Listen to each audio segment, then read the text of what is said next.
Okay, so sekarang ni kita ada Syakira, Siti Syakira. So first, ni second podcast kita orang. First podcast kita apa? Podcast kita Safe Love Talk. Safe Love. Betul tak? Aku macam Betul. Self Love Talk. So untuk second podcast ni kita nak cakap pasal money talk.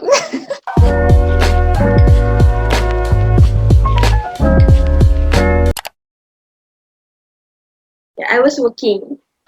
Recently lah, baru je lagi working ni pun. Berhenti pun baru je lagi. So Alhamdulillah, everything went okay lah, good. Tapi cuma macam bila kita bekerja, dalam masa kita belajar juga, dia macam ada ups and downs dia kan. Macam road dia pun tak smooth macam biasa lah kan. Tapi bila bekerja ni, kita kena, bila bekerja sebenarnya kita buka minda kita to another perspective.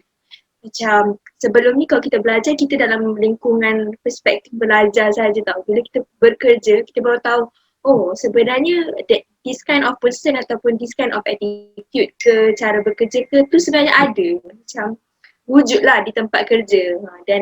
Dan nak tengok how manageable you are, try lah kerja waktu belajar. So memang macam macam tu sikit. Macam tu lah. Itu pengalaman lah. Kalau nak cerita detail, sebab kita baru intro kan, so macam tak best nak cerita detail terus kan. So macam itulah, so far pengalaman tu pengalaman tak ada yang manis lah. Cik tak ada yang manis. Maksudnya pengalaman tu manis lah. Cuma perjalanan tu susah.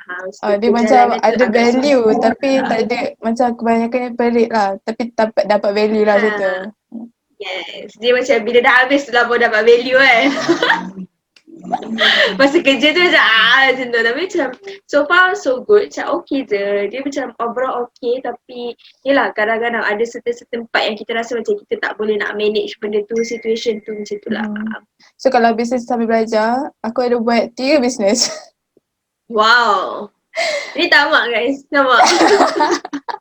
Satu bisnes sendiri, 2 bisnes yang ambil orang punya. So first yang bisnes sendiri tu kita orang ada team. Kita orang jual tudung. And yang 2 bisnes tu seorang lah. Jadi dropship dengan jadi agent. So pengalaman berbisnes sambil belajar, susah juga sebenarnya. Sebab kan kalau sebab buat bisnes online kan, dia kena selalu dengan handphone, kena selalu post. And aku ni jenis yang bukan aku recharge phone pun jarang. Dia macam susah sikit lah. Tapi banyak benda yang aku belajar daripada situ. And macam kan handle business sendiri kan, dia macam boleh macam belajar lah ada customer yang macam ni. Macam kita dah boleh expect apa yang akan jadi. Sebab kita orang pernah ada rugi, kan kita orang pernah ada untung juga. Tapi so far pengalaman tu dia ada value kan. Dia macam ada pengalaman semua ada value lah yang tersendiri. Betul. Better kalau macam masa mula-mula nak buat bisnes, start dengan dropship dulu. So kita tak pegang stok, kita macam orang lain yang pegang stok. Kita just cari customer untuk mula-mula lah. Itu lagi better lah kan. So kau memang start bisnes macam zero terus lah. Ya, kita orang bisnes zero knowledge. Kita orang ada plan, tapi kita orang tak pernah berbisnes, sebab tak pernah buat bisnes sendiri. Lepas tu plan kita orang pun macam tak berapa nak ikut sangat pun sebenarnya. Tapi bila kita orang dah lama dalam bisnes, kita orang macam ada benda yang kita orang tambah untuk buat. Benda yang kita orang tak pernah terfikir pun kita orang buat. Macam tu lah. Contoh? Okay, kalau kita orang first dalam bisnes, kita orang ambil stok dulu. Lepas tu kita orang baru cari customer. So macam kita orang perasan yang ada customer yang tak suka warna ni, ada customer yang suka warna ni.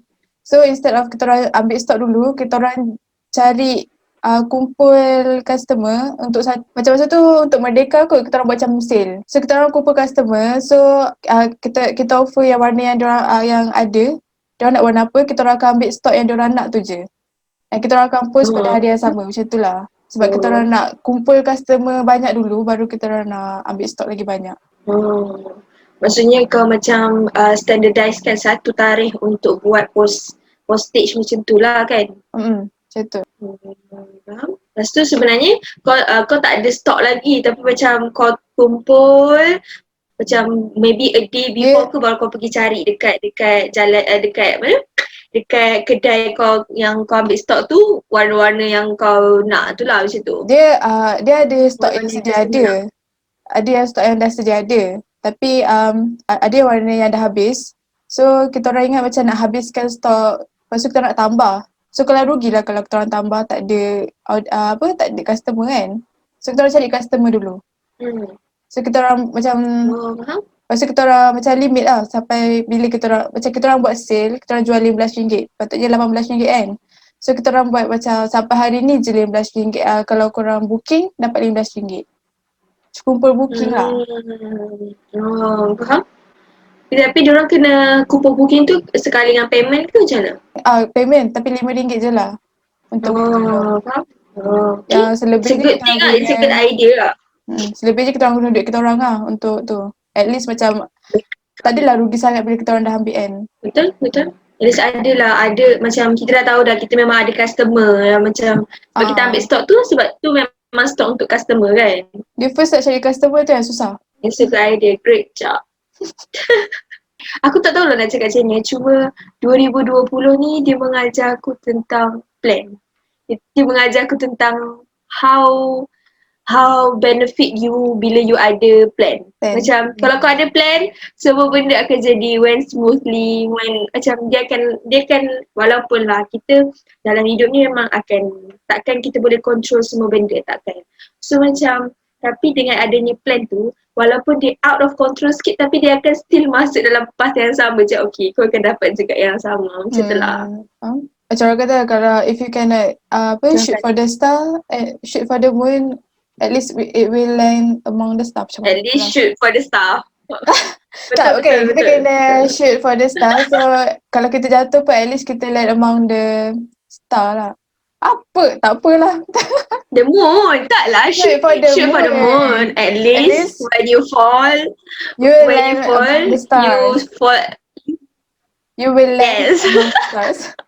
Betul. Aku ada, okay, itu quotes yang best lah. Kalau macam aku pegang satu quote ni daripada dulu lagi aku tak tahu kenapa aku suka gila pegang quotes ni. Macam ni, life is like a ball, when you bounce, macam kau when the second bounce tu kau akan bounce harder, faham tak? Maksudnya macam life kita lah, bila kita jatuh kita akan bounce tu lagi tinggi sebenarnya. So aku macam pegang lah kata-kata tu. So setiap kali jatuh saya akan ingat macam kita ni macam bola je. So macam nanti kita akan naik lagi tinggi. So kita akan bounce tau. Bounce tu yang akan macam lah. Sebenarnya masa 2019 tu aku ada masa hari Arafah penyanyi. Aku ada bunch of list tau yang aku buat untuk aku doa waktu hari Arafah tu. Okay. Aku rasa banyak gila dan request aku adalah macam contoh material things tau yang aku doa lah juga untuk akhirat, untuk peribadi, perilaku apa semua tu.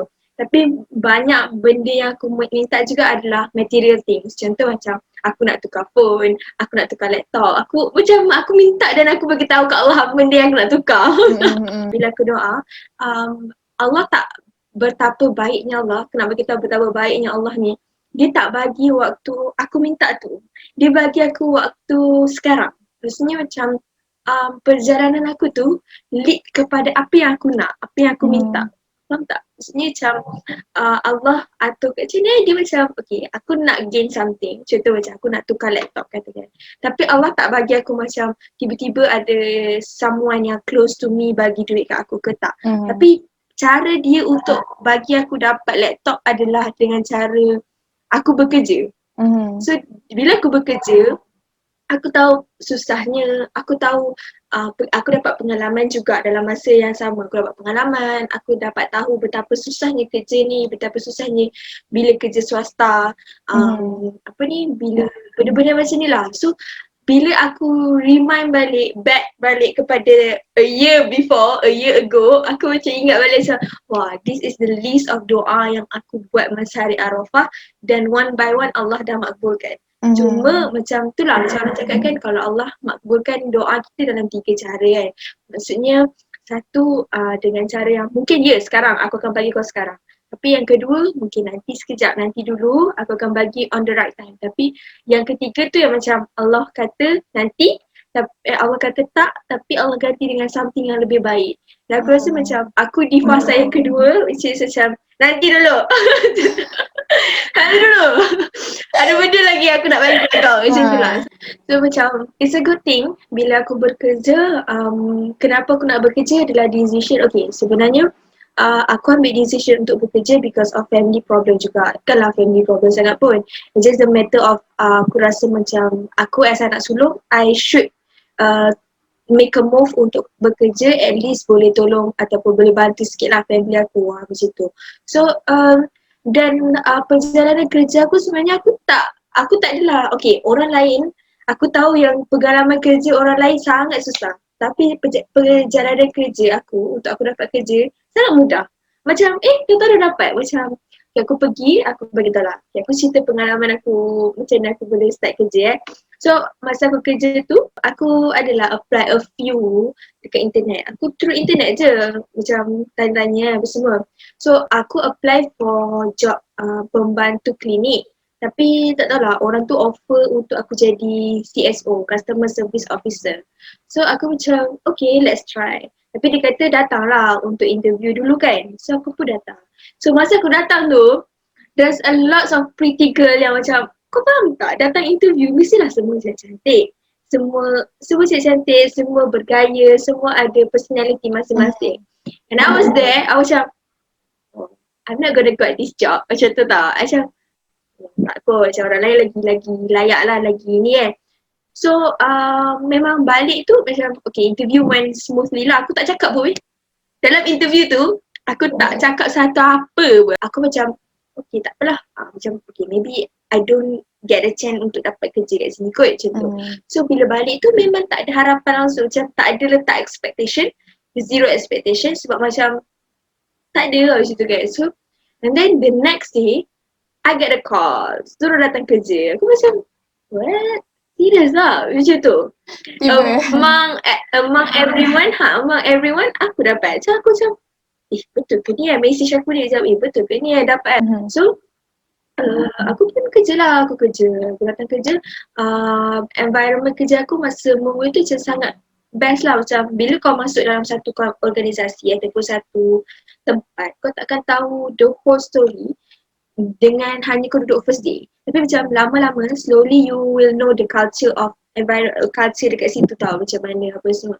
So Alhamdulillah lah, okay, semua orang okay, baik. Cuma diorang adalah, biasalah kita kerja kat mana-mana pun ataupun kita duduk kat mana-mana pun akan ada toxic people ataupun orang-orang yang kita rasa macam, kenapa dia cakap macam tu macam tu, kenapa dia buat macam tu tapi macam mana cara kita nak deal tu satulah, dan macam mana kita sendiri nak ambil benda tu. Macam contoh bila orang cakap benda-benda tak baik ni, kita akan terkesan sebenarnya, sangat terkesan kan, sebab environment, sebab tu penting sebenarnya environment. Bila kerja swasta, satu lagi kita ada KPI kita, macam you have to achieve KPI you. Kalau tak, kau akan dikejar oleh bos. Macam kenapa kau tak capai KPI kau?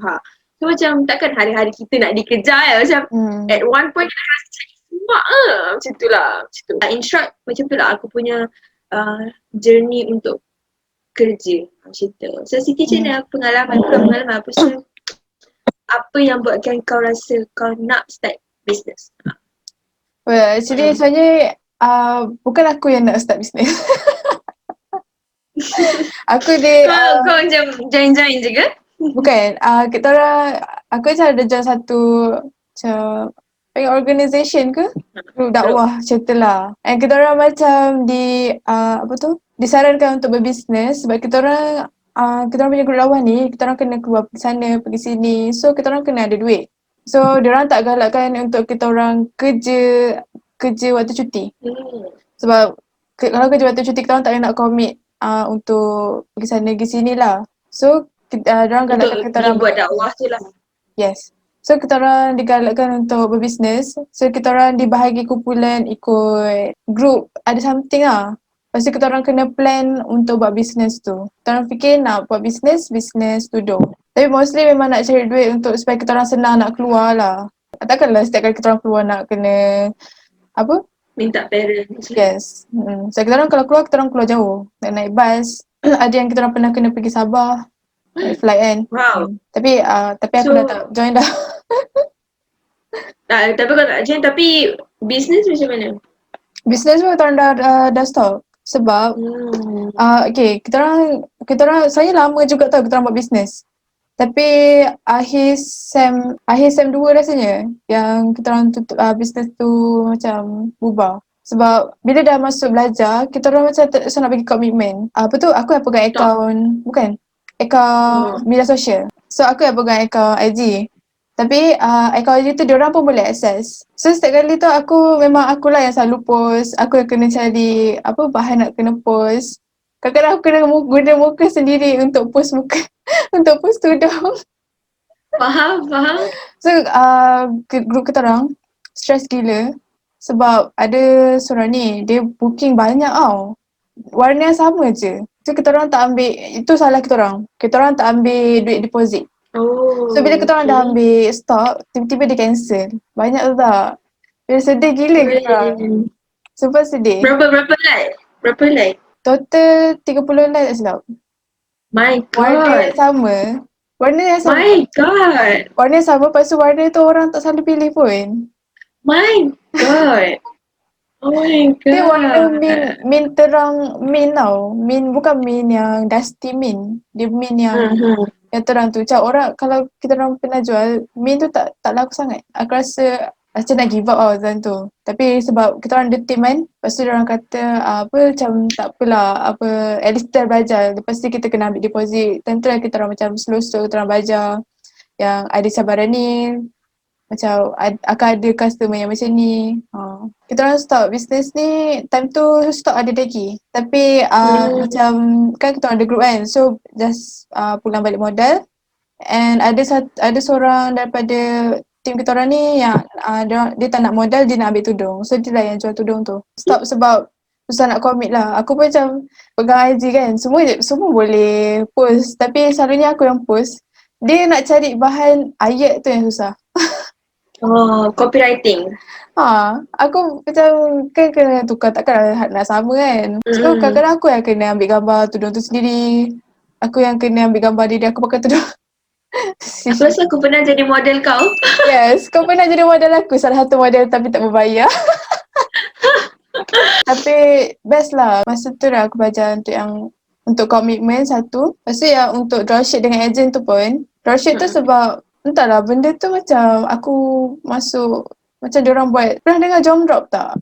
Tak, apa tu? Dia macam masuk dropship free tau. Dia macam ada level-level dia. Tapi macam benda tu dah macam letak on sangat. So macam benda tu tiba-tiba dah terubah. Oh, tapi macam best lah kalau join tu. Tu macam mana? Tak adalah, at least tak kena bayar lah. Lepas tu aku ada jual 2 benda yang aku pegang barang. Satu Chocoja, satu lagi, apa tu dia panggil? Wonder Cheese. Yes, Wonder Cheese. Dia, aku tahu dua semua benda yang kau jual. Of course lah kau ada dengan aku. Aku pun tahu kau kerja apa. Tak, biasa macam Siti adalah orang yang tahu every detail apa yang jadi dalam life aku. Dia tahu detail, like contoh hari ni kat aku call dia macam, weh Siti. Tapi Siti dia akan cerita aku bila kita orang jumpa depan-depan macam, weh kau nak tahu tak ni akan cerita the whole thing bila kita orang jumpa depan-depan. Kalau macam aku, hari ni juga aku call dia. Okay, kalau call dia macam tak nak terkeluar ayat dia. Dia macam kena jumpa depan-depan juga kan. Kena tengok muka. Okay, maksudnya dalam aku kerja dah 3 bulan je. Maksudnya bulan 9, 10 dengan 11. So bulan 12 ni aku baru sangat berhenti. Sebab tu aku cakap aku baru je berhenti kan. So benda yang cabaran dia adalah sebab aku kena bekerja sambil belajar. Dan kalau as a student siapa yang jadi student dia akan tahu selalunya peak yang kita nak mood kita start nak buat assignment apa semua tu adalah pukul 8 sampai pukul 12 ataupun pukul 12 dan ke atas. Tapi bila aku bekerja daripada pukul 6 sampai pukul 12, I don't have time to allocate untuk untuk assignment waktu malam tu. So I need to push myself, siapkan semua benda pagi. Maksudnya masa kelas tu lah, masa kelas. Maksudnya masa contoh macam kan aku ada masa sebelum pukul 6. So before pukul 6 tu sebelum asar tu dah kena siapkan apa tas-tas yang aku nak siapkan on that day. Yang kena submit apa semua kan. So benda tu di time management jugalah. Macam kalau kau tak manage time kau well, kau akan rasa macam kau akan drown lah. Macam kau akan drain gila emotion kau, semua benda kau akan drain lah macam tu. Macam masa aku dulu, satu motivation aku adalah sebab aku nak uh, reward diri aku. Macam okay, first month aku dah reward parents aku aku dah reward kat dia orang lah. And then aku macam tak reward lagi diri aku. Macam kalau pada Siti dia reward dia macam benda-benda kecil contoh macam okay, pergi minum kopi, macam benda-benda kecil and dia rasa macam okay, kau reward je lah benda kau kecil. Macam kalau aku macam I need something yang big untuk macam aku macam okay, Syakira you have done something big and ini reward. Macam tu tau. Challenge dia adalah bila bekerja sambil belajar. Dan yang kedua adalah environment aku. Macam aku cakap, tempat kerja aku, kita baik tapi kita, macam mana nak cakap aku bukanlah nak salahkan diorang. Tapi mungkin cara culture di situ macam tu. So whenever siapa-siapa pun yang masuk kerja memang akan terikut dengan cara culture macam tu. Macam contoh, kalau macam kita dibesarkan dengan keadaan yang if macam aku, bila aku jadi MPP, when you think that that thing is wrong, kau akan terus kena figure out dan bagi tahu solution apa yang kau nak buat. Aku di-train macam tu. Jadi MPP aku di-train macam tu. Bila ada student bagi tahu masalah, kita bukan ambil masalah tu dengan emotion. Kita ambil dan kita kena cari solusi lah macam tu. Tapi pada culture di tempat kerja aku, tidak begitu. Tidak begitu cara culture diorang. Culture diorang adalah bila kau tak puas hati, kau cakap belakang. Bila kau tak suka orang, kau cakap belakang. Macam tu. Macam kita we do have that kind of culture, but we also do have culture yang macam bila kita rasa macam this thing need to change, memang kita akan bagi tahu straight. Macam okay, aku rasa ni kena berubah, ni kena ubah macam tu kan. But bila culture di sana lain dan aku membawa culture aku sebagai MPP. Okay. So there's a few things yang aku fixkan di dalam company tu. Maksudnya macam contoh dari segi workload kita orang, macam kau bayangkan kau kerja tapi kau tak ada rehat. Like every day you have to work and you have to reply the customer. Maksudnya macam contoh kan, kita orang office hour masa aku before aku bekerja, before aku belajar, aku maksudnya bulan 9 tu lah, masa aku masuk bulan 9 tu aku masuk office lah macam biasa. So kita kerja office hour macam daripada pukul 9 sampai pukul 6. So after kau balik pukul 8 sampai pukul 10 kau still kena reply customer. Padahal dekat kerja, tempat kerja 9 sampai 6 tu kau dah menghadap laptop tau. Macam menghadap PC dah penat lah, kiranya mata kau pun dah penat. Malam kau nak rehat juga tapi malam kau still kena reply customer. So dari segi in term of workload tu aku bagi tahulah sebab kita ni manusia. We do need rest kan, kita perlu rest. Cuma bila aku buat macam tu, aku terlalu nampak menonjol. So bila aku menonjol, tidak disukai lah. Kalau siapa-siapa yang menonjol pun kau macam sikit dah macam tu lah kan. Kau dah lah baru masuk, lepas tu kau nak figure out pula apa masalah-masalah yang memang daripada dulu lagi masalah ni. Bukannya masalah bila kau masuk baru ada masalah ni, macam tu lah. So pada aku, salah aku juga mungkin sebab dari segi penyampaian aku tu buat orang salah faham. So macam need to improve dari segi macam tu lah, dari segi communication, dari segi benda-benda macam tu. But the thing is challenge lah, macam challenging gila lah bila environment kau adalah environment yang is not healthy for you. So kau cabaran ke? Cabaran kan tadi kita cakap pasal cabaran. Cabaran. Rasanya aku sebenarnya cabaran aku yang pasal of course handle customer. Kita berdua macam lebih kurang kerja kita nak kena handle customer. So yang pasal handle customer setakat yang aku jumpa tak ada lagi lah yang customer yang fussy. Tapi ada seorang yang aku cakap yang pasal dia cancel order tu lah yang aku rasa stress gila. Tapi sebab itu first time kita orang jumpa customer yang macam tu. Kalau yang tu yang online. So sebab aku ada jual offline dengan online sekali. Yang mostly aku jual offline Wonder Cheese tu lah. So aku adalah jumpa customer yang dia taklah customer, dia macam kawan, dia macam sekitar kau sebab jual kat kawan-kawan kan. Dia balik, aku maybe lah kalau Mm-mm. kalau orang cakap ni, kalau aku cakap ni, orang akan cakap macam dia cakap je tak payah bagi pun tak apa. Tapi dia macam benda tu dia macam buat Mm. kita down. Dia macam kita tengah semangat dia Mm. macam down. Bukan nak suruh paksa beli pun, dia cakap je ni harga berapa, kau nak tak? Lepas tu orang tu cakap macam ni, aku nak tapi kalau free boleh lah. Dia stres tau bila dengar tu. Aku macam, aku tak bayar benda Ha? tu pakai Ailio tau nak minta free. Walaupun dia just saja minta.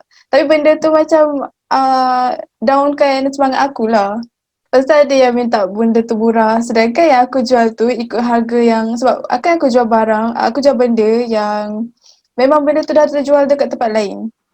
Mm. So of course aku ambil barang tu, harga dia Fix. macam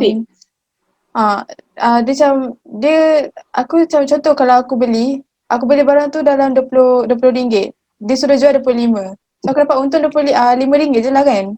Dengan balik modal 20. Tapi tak kira lagi aku ambil stok. Macam tudung pun aku kena ambil stok. Lepas tu dengan tim kita orang dia jauh-jauh. Ada yang dekat Johor, ada yang dekat UKM, aku dekat USIM. Dia macam kita orang nak berjumpa, nak berbincang tu susah, satu. Lepas tu kalau dia macam satu kumpulan tu ada yang buat sale, ada yang tak buat sale. So first kita orang macam mana kita orang bagi profit, kita orang bagi semua sama rata. So jadi macam tak adil kan. So bila kita orang dah tengok macam ada yang buat sale, ada yang tak buat sale. Lepas tu nak bagi sama rata macam tak adil lah kan. So kita orang come up dengan satu macam siapa yang buat sale dia akan dapat dia punya tu lah. Satu tudung dia dapat profit. Mula-mula kita orang masuk dalam akaun sendiri. Lepas tu nanti baru kumpul. Lepas tu dasar kita orang setkan seorang pegang akaun. Dia macam so kita orang tak ada planning tau. So kita orang macam semua macam belajar benda baru macam Meredah baru start. Dia macam itulah jawapan dia satu.